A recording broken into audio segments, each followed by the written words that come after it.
Congratulations on the purchase of your new X-Trail. Let me go through some of the features and controls for you.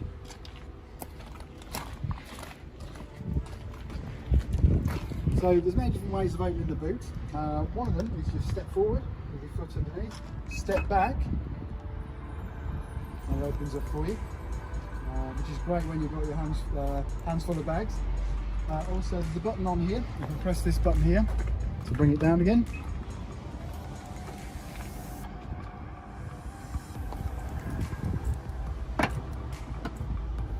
You can also open the boot by pressing the buttons under here, or actually using the button on the keys, which I'll show you now.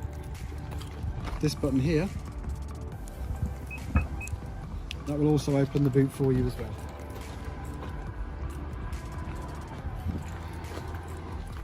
This model has the 7 seats, so all you need to pull them up is pull the release handle and then lift them up.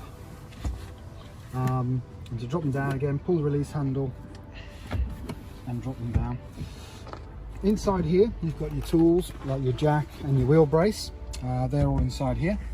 Underneath here on this compartment it's got your tonneau cover, and below that you have your spare wheel.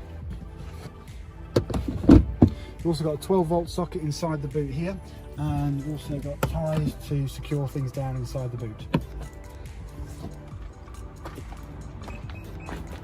On the back door, you have your child lock switch. Push that down, it deactivates the handles inside the car for safety, and if you have it up, that will give you free access in and out. Now the back seats, there is a piece in the back here you can pull up to release the seats forward. You can also pull this lever down the bottom and drop them all the way down flat, so if you need more boot space. And underneath the front there's a handle you can pull to move the seats backwards and forwards. To bring the centre down, you pull this lever here, and you can drop this down for your cup holders. Heading into the front of the car, this button here you can lock and unlock the car. So currently it's open, press the button, the car is now locked, and press it again to unlock the car. On the inside of the door you have your window controllers. This button here disables the other controllers on the other door, so children can't undo the windows while going down the motorway. And this one here is for locking the doors from the outside. So by doing that, locks it down, so obviously no one can get in the car from the outside for security purposes. This here is for your mirror adjustment, and you've got your selector for your left mirror and your right mirror, and then just use this to adjust it. And this button here is to bring the mirrors in manually. Obviously they are set to auto fold as well. This indicator on here glows orange when you have a car in your blind spot, obviously to sort of let you know there's a car to the side, obviously on both sides of the car as well, so you don't pull out into the path of an oncoming vehicle.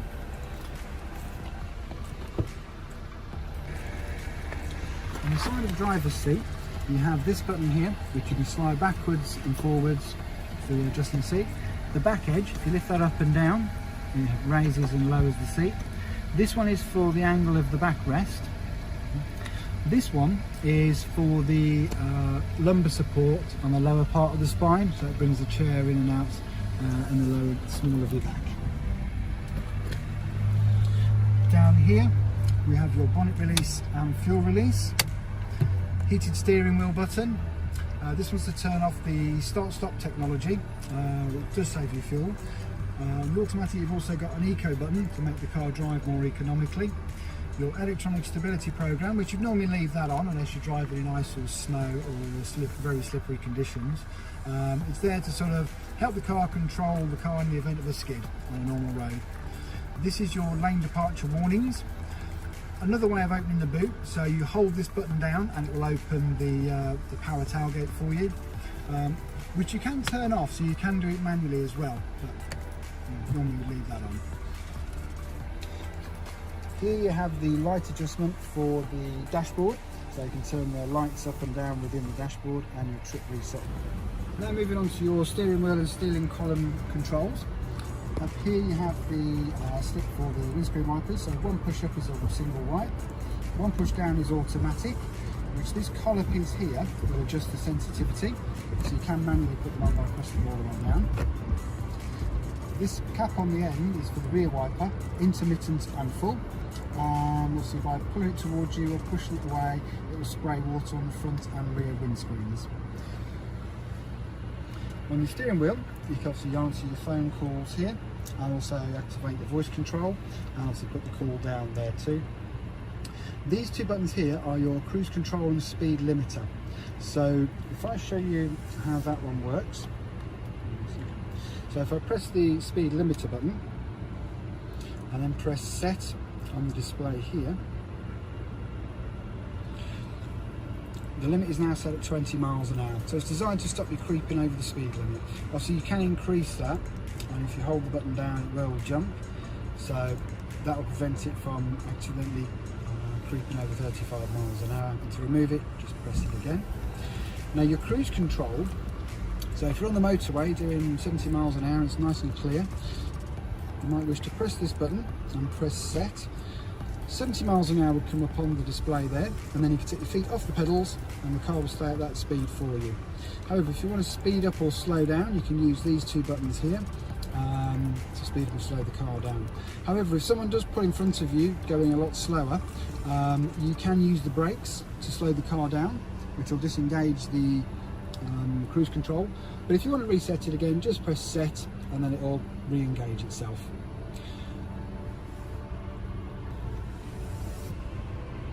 Moving on to the other side steering wheel, you've got these buttons here.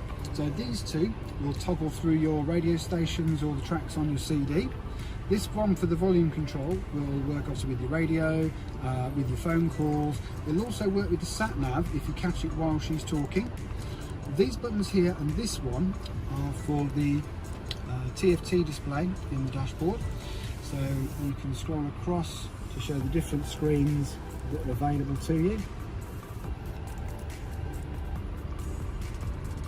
Settings, if I press the OK button, there's then different things I can go into the display. Press OK now, content selection, so I could choose what screens I wish to see on my display, and also which screens I don't wish to display on the main screen. And then you can use the back button to come out of that setting. And back again, vehicle settings, the lighting, turn code, unlocking. These are all things that you can go in and change to suit how you like the car set up. On this side of the steering wheel you've got your lighting controls.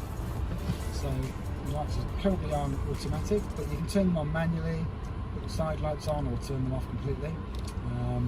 This one is for your fog lights, so push it forward for your front fog lights, pull it back for your rear fog lights, pull towards you for flash, push it away from you for main beam, and obviously indicators are here as well.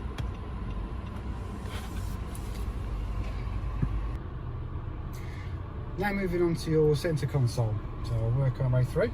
So here in the armrest, you've got a 12 volt socket in here. You've got your heated seat buttons, so high and low settings, and also this one is for the rear seats as well.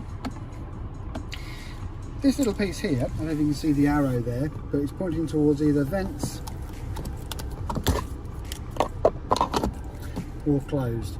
So if you have it on vented and you've got your air conditioning on, it'll blow cool air around the here, which will help keep your your cans of drink cool. This one obviously being automatic.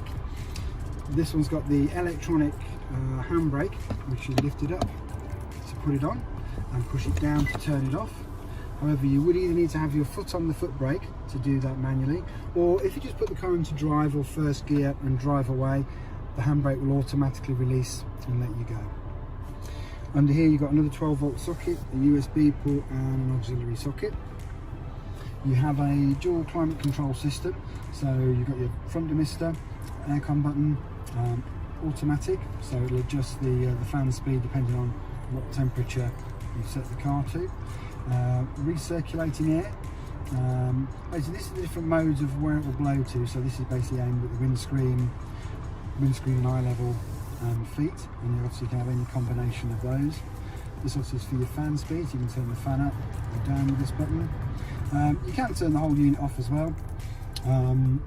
This one is the dual button, so you can control both sides on this one, or if I put it on dual, you can just control the driver's side independently.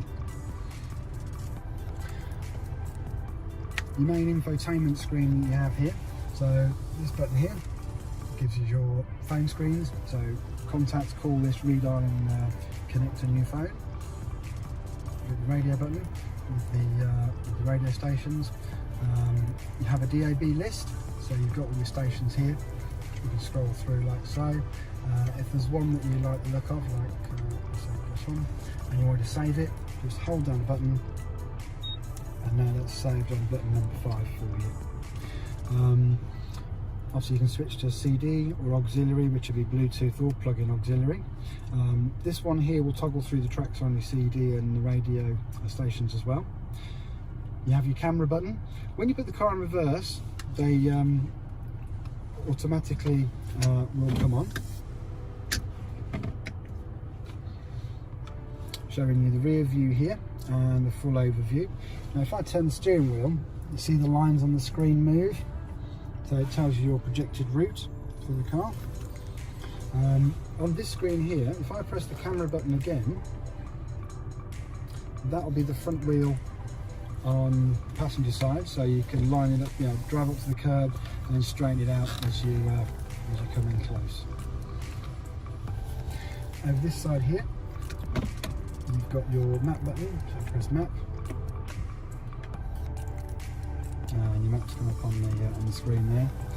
Navigation, so search for new addresses, previous destinations, points of interest, home. You can cancel the route. Also, the next page has a few more icons there as well. You can choose from like address book and so on. Information, so apps, traffic messages, and your eco store. You've got a button here to sort of dim the display, which you can adjust, and the setup button, which could be for things like adjusting the sound, the system, so you can do the display.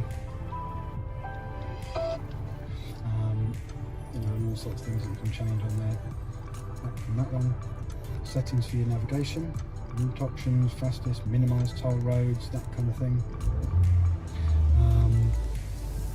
From there, pair up a new phone, something like that. Set pair device. Obviously, there's quite a few devices being connected to this one, but yeah, you can pair a new device here, and then just look at access it on the phone, which will be on the video. Moving up from there, we have the hazard warning lights here.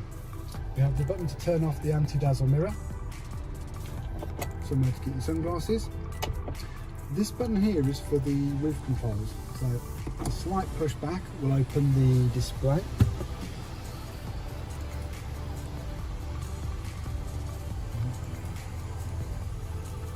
And if I poke it, it will open this section slightly. And the poke again will close it down, and if I pull it all the way back, it will then open the roof for you. Along here, you've got all your light controls, and this button is designed to turn off the internal sensor for the alarm system. So if you have the dog or children in the car and you want to just pop out and pay at the garage, you can still lock and alarm the car, but their movements would not set the alarms off. Well, hopefully you like your new car, and if you have any further questions, you can always give us a call.